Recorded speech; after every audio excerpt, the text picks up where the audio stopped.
Welcome guys. Welcome back to our vlog. Yes. So, nandito na kami ngayon sa loob ng Bukhari Restaurant. Yan guys.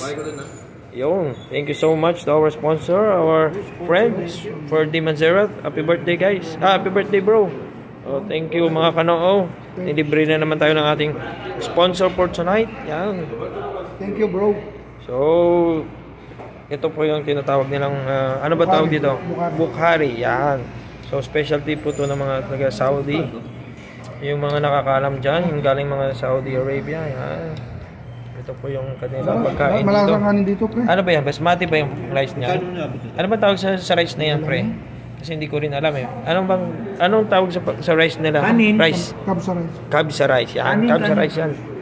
So, ito po yun. Ito po yung pinakamasarap dito.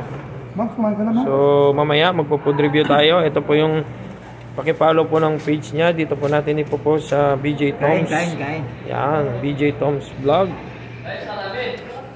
So, guys, kakain muna kami. After na ito, magpo-food review kami. Kung titignan namin kung ano masasabi namin sa kanilang kabsa rice. So, see you again to our vlog.